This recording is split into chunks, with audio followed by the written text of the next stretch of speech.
At this hour, details continuing to pour in surrounding that mass tragedy in Ukraine. A passenger jet shot out of the sky with nearly 300 people on board. U.S. officials confirming in just the last 30 minutes that plane was definitely shot down, saying that they detected a missile guidance system in that area. We're taking action for you tonight, covering every angle of this international disaster. Let's get right over to our Chris Trankman, tracking the very latest details of this story in the Breaking News Center for us tonight. Chris?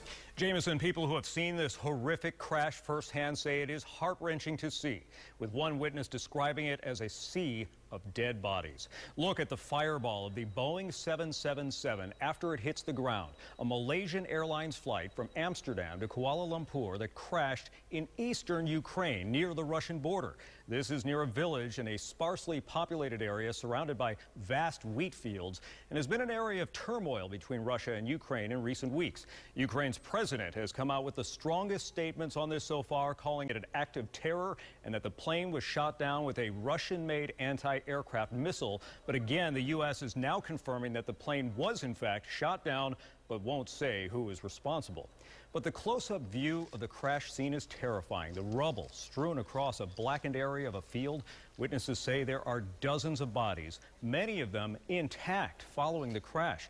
Now, it's believed the plane plummeted to the earth from about 33,000 feet. That's where it disappeared from radar. And people who arrived at the scene found boarding passes and passports of the passengers on board.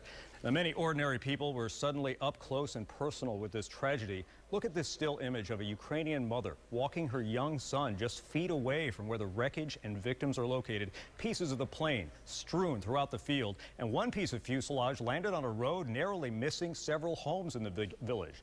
Now, exactly what led to the crash still unknown, but national security expert Richard Clark tells ABC News he believes it is clear this was not an internal bombing like the Pan Am 103 explosion back in 1988. Where a bomb went off at altitude. In that case, the wreckage was spread across over 100 square miles. This looks like it's very concentrated, like something hit it from outside, blew it up, and it fell directly down. Now, President Obama's administration says it is trying to find out if any Americans were on board this flight.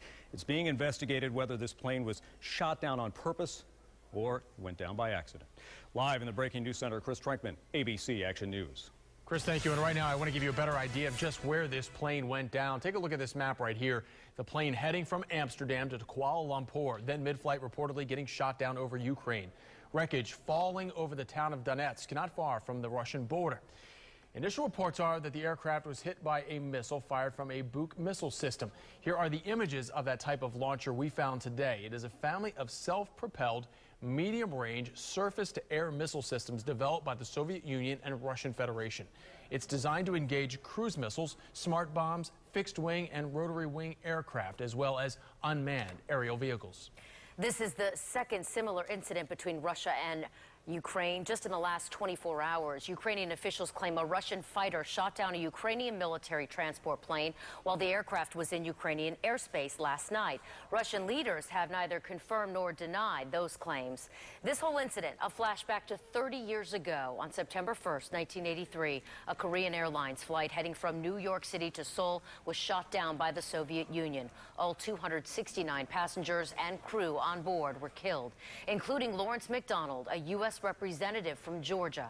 The Soviet Union initially denied knowledge of that incident, but later admitted to shooting it down, claiming the aircraft was on a spy mission. And we had our own similar incident just 5 years later. The Navy's U.S. Vincennes shot down Iran Air Flight 655 in July of 1988. All 290 people on board that flight, including 66 children, were killed. The crew somehow mistook the Airbus A300 for an attacking F-14.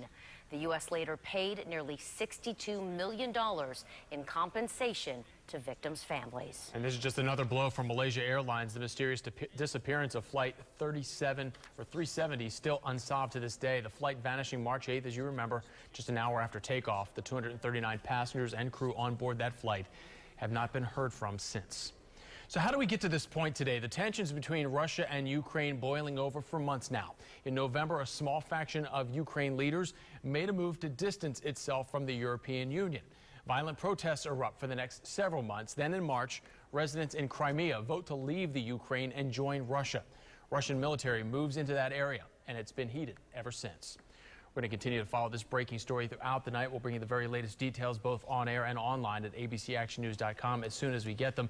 And be sure to stay with ABC for a special 1-hour World News Tonight with Diane Sawyer this evening, covering every angle of this tragedy.